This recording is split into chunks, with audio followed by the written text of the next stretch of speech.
ചില ഒറ്റുകാർ.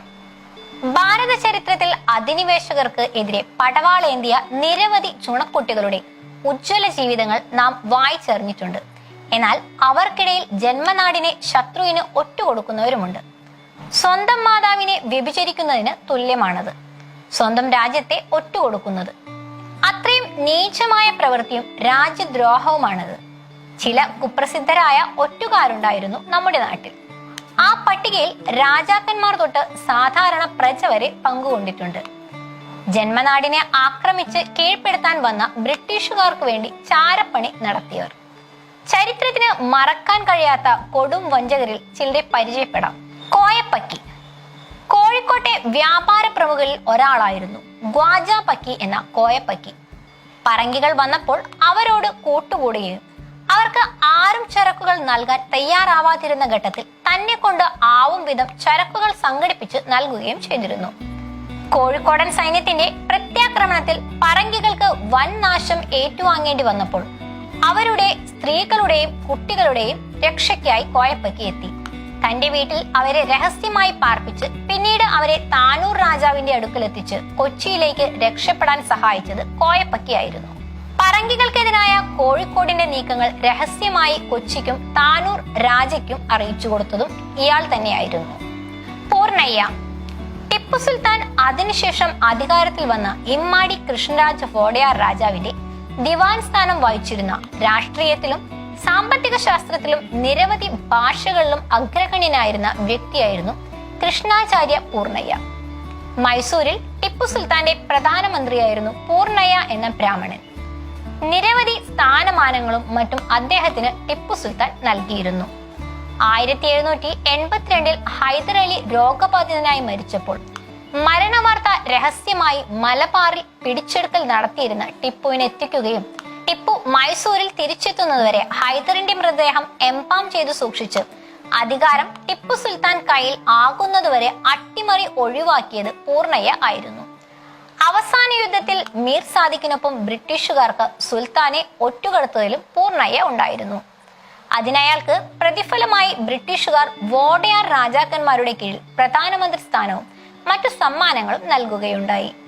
മിർ സാദിഖ് മൈസൂർ ടിപ്പു സുൽത്താന്റെ മന്ത്രിസഭയിൽ മന്ത്രിയായിരുന്നു മിർ സാദിഖ്. ബ്രിട്ടീഷ് പടക് രാജ്യത്തെ ഒറ്റുകൊടുത്ത് കോട്ടയിലേക്കുള്ള വഴി കാട്ടിക്കൊടുത്ത വ്യക്തി. 1798-99 നാലാമത്തെ ആംഗ്ലോ മൈസൂർ യുദ്ധത്തിൽ ശ്രീരംഗപട്ടണ ഉപരോധന സമയത്ത് ടിപ്പു സുൽത്താനെ ഒറ്റിക്കൊടുത്ത് ബ്രിട്ടീഷ് വിജയത്തിന് വഴിയൊരുക്കിയ ഒറ്റുകാരൻ. കൂടാതെ ടിപ്പുവിന്റെ വിശ്വസ്തനായ ഗാസി ഖാനെ കൊല്ലുകയും ചെയ്തു. മുൻഷി റായ് ബഹദൂർ ജീവൻ ലാൽ 1857 ഒന്നാം സ്വാതന്ത്ര്യ ദിനം കൊടുമ്പിരി കൊള്ളുമ്പോൾ ബ്രിട്ടീഷുകാർക്ക് വേണ്ടി ചാരപ്പണി ചെയ്ത മഹാനായിരുന്നു ജീവൻ ജാൽ. 1857 സ്വാതന്ത്ര്യ സമരങ്ങളെ ബ്രിട്ടീഷുകാർക്ക് ഒറ്റുകൊടുത്തതിൽ പ്രധാനിയായിരുന്നു ജീവൻ ലാൽ. സിപ്പാഹിമാരുടെയും മറ്റും ബ്രിട്ടീഷ് വിരുദ്ധ നീക്കങ്ങൾ രഹസ്യമായി നിരീക്ഷിച്ച് മേജർ ഹഡ്സൺ ഉൾപ്പെടെയുള്ള ബ്രിട്ടീഷ് മേധാവികൾക്ക് കൈമാറുകയാണ് ഇയാൾ ചെയ്തിരുന്നത്. ബ്രിട്ടീഷ് പക്ഷപാതിയായിരുന്ന ഇയാൾ ദില്ലി സിപ്പാഹി ഭരണത്തിലായിരുന്നപ്പോൾ ഒളിവിൽ പോവുകയും സ്വന്തം വീട്ടിലെ നിലവറയിൽ ഒളിച്ചിരിക്കുകയും ചെയ്തു. തന്റെ പരിചയക്കാരായ 2 ബ്രാഹ്മണനെയും 2 ജാട്ടുകളെയും ഉപയോഗിച്ചായിരുന്നു ചാരപ്രവർത്തനങ്ങൾ പിന്നീട് നടത്തിയിരുന്നത്. ദില്ലിയിലെ വിമത സൈനികരുടെ നീക്കങ്ങൾ നിരീക്ഷിക്കുകയും അവ വില്യം ഹെഡ്സണ് കൈമാറുകയുമായിരുന്നു മുൻഷി ചെയ്തിരുന്നത്. തന്മൂലം ശിപാഹിമാർ അതീവ രഹസ്യമായി നടത്തിയിരുന്ന പല നീക്കങ്ങളും ബ്രിട്ടീഷ് പടയ്ക്ക് ഏറ്റവും സുഖമായി തകർക്കാൻ സാധിച്ചു.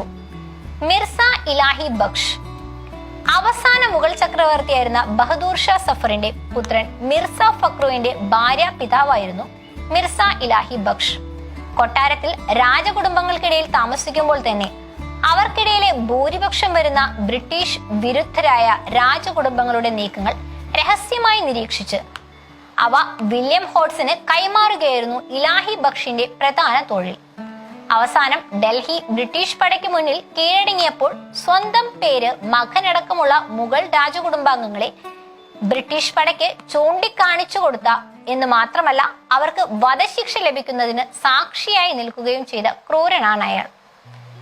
ജീവാജി റാവു സിന്ധ്യ 1857 സ്വാതന്ത്ര്യ സമരകാലത്ത് സമര നായകരായിരുന്ന റാണി ലക്ഷ്മിബായിയുടെയും താന്തിയ തോപ്പിയെയും ഒറ്റുകൊടുത്തവരിൽ പ്രധാനി. അതിനുള്ള സമ്മാനം ബ്രിട്ടീഷുകാർ ഇദ്ദേഹത്തിന് നൽകുകയുണ്ടായി. ഇവർക്ക് പുറമെ നിരവധി ദേശദ്രോഹികൾ ഈ പട്ടികയിലുണ്ട്.